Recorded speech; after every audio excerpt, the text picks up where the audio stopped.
नमस्कार। एमए उत्तरार्ध के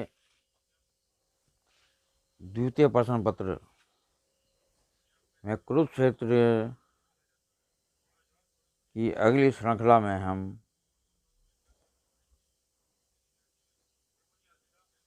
उसमें निहित उद्देश्य पर हम चर्चा कर रहे थे।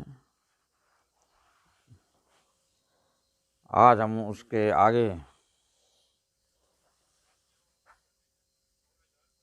जो कवि को कुरुक्षेत्र लिखने की प्रेरणा मिली, अन्य प्रेरणाओं पर हम चर्चा करेंगे। पौराणिक प्रेरणा। कुरुक्षेत्र काव्य के सृजन में अनेक प्रेरणाएं भी कार्य कर रही थी। कवि महाभारत को दोहराना नहीं चाहता था, लेकिन उससे प्रभावित अवश्य है। महाभारत में भी युधिष्ठिर की युद्ध जनित हिंसा और विनाश से गलानी होती है और वे कृष्ण तथा व्यास की प्रेरणा से भीष्म के पास आते हैं, जो उन्हें शिक्षा देते हैं। महाभारत का प्रसंग दिनकर का प्रेरणा स्रोत बना तथा कवि ने इसमें अपनी कल्पना शक्ति से परिवर्तन कर दिया और इस प्रसंग को आधुनिक समस्याओं से के समाधान की दिशा में काव्य का आमाजमा पहना दिया।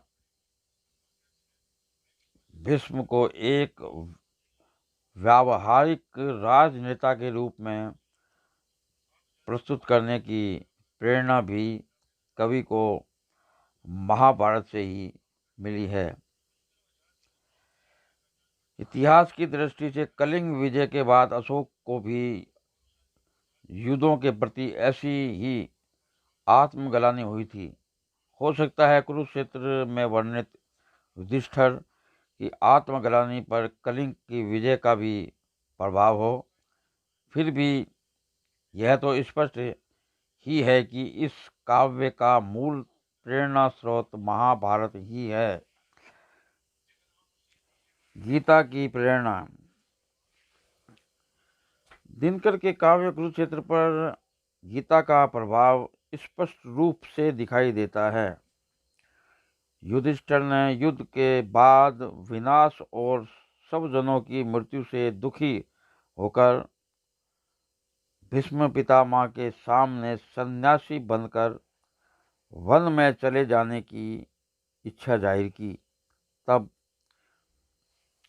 भीष्म पितामह ने युधिष्ठिर को प्रबोध देकर कर्म में प्रवृत्त किया। इस प्रसंग पर गीता का प्रभाव स्पष्ट रूप से दिखाई देता है। महाभारत युद्ध से पूर्व अर्जुन को ऐसी ही मोह और युद्ध से विरक्ति हो गई थी। कृष्ण ने अपने गीता ज्ञान से अर्जुन को कर्म में प्रवृत्त किया था। दोनों घटनाओं में समानता है। सत्य ही भगवान ने उस दिन कहा था, मुख्य है कर्ता हृदय को भावना, मुख्य है यह भाव जीवन युद्ध में, भिन्न हम कितना रहें निज कर्म से। लोक मान्य बाल गंगाधर तिलक की प्रेरणा ने भी का भाष्य गीता रहस्य नाम से किया था। उन्होंने इस ग्रंथ में कर्म की अनिवार्यता, पाप पुण्य का विवेचन, लोक संग्रह की भावना तथा छठे साठम्यम, समाचर्य और समाज विषयक अनेक विषयों पर अपने सुदृष्ट विचारों को अभिव्यक्त किया है। दिनकर पर इस तिलक दर्शन का प्रभाव था। तिलक ने किसी भी कर्म के लिए उसके उद्देश्य पर विचार करना सही समझा है। छीनता हो सत्व कोई और तुम त्याग तप से काम ले, यह पाप है। पुण्य है विच्छिन्न कर देना, उन्हें बढ़ रहा तेरी तरफ जो हाथ। महात्मा गांधी की प्रेरणा। दिनकर अपने समसामयिक नेताओं में से गांधी और नेहरू से भी काफ़ी प्रभावित थे। कुरुक्षेत्र काव्य में महात्मा गांधी की प्रेरणा और उनके दर्शन का प्रभाव स्पष्ट दिखाई देता है। अहिंसा और हिंसा का विवेचन, व्यक्तित्व गुणों की महत्ता की स्वीकृति, आत्मबल के द्वारा शत्रु का हृदय परिवर्तन करने की धारणा, साधनों की शुद्धता पर बल देना एवं कर्म योग आदि विचार कुरुक्षेत्र में महात्मा गांधी के दर्शन से काफ़ी प्रभावित है।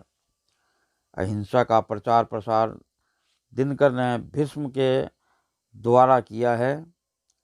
दिनकर गांधीवादी है, लेकिन उसे व्यवहारिक बनाकर ही प्रयोग में लाने का समर्थक है। हरना होगा अश्रुपाप, हतबंद अनेक नरों का, लौटाना होगा सुहास अगणित विषण उधारों का। रसेल की प्रेरणा। रसेल आधुनिक युग के प्रभावशाली दार्शनिक विचारक हुए हैं। दिनकर के कुरुक्षेत्र पर रसेल का प्रभाव भी है। रसेल के विचार बहुत अधिक मात्रा में भारतीय संस्कृति से मेल खाते हैं।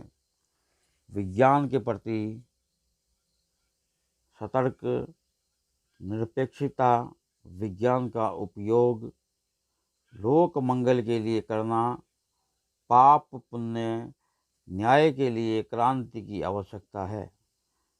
व्यक्ति और समाज के संबंध, उद्योगवाद, भाग्यवाद का खंडन आदि विचार कुरुक्षेत्र में रसेल की ही प्रेरणा दिखाई देती है। रसवती भूखे मनुज का श्रेय नहीं है यह विज्ञान, कटु आग ने श्रेय उसका प्राण में बहती प्रणय की वायु, मानवों के हेतु अर्पित मानवों की आयु।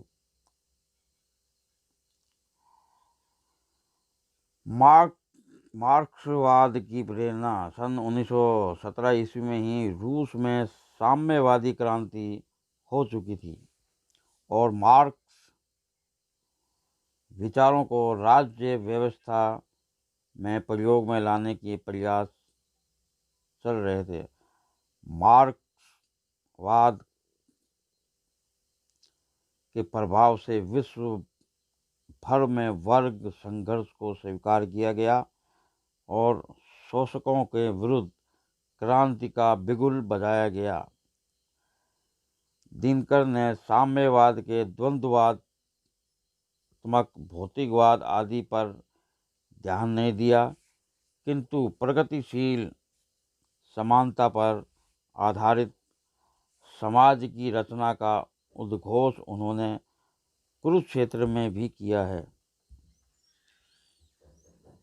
भीष्म पितामह ने ही युधिष्ठिर को समझाया कि आर्थिक तथा साधनों की समानता शांति के लिए बहुत आवश्यक है। श्रेय होगा मनुष्य का समता, विधायक ज्ञान, स्नेह सिंचित न्याय पर नव विश्व का निर्माण, एक नर में अन्य का निशंक दृढ़ विश्वास। मानवतावाद की प्रेरणा। कुरुक्षेत्र में मानवता का व्यापक स्वरूप दिखाई देता है। उनका मानववाद विषमता से युक्त, मुक्त, भेद भावों से विहीन और ऊंच नीच की भावनाओं से रहित मानव समाज के निर्माण में व्यक्त हुआ है।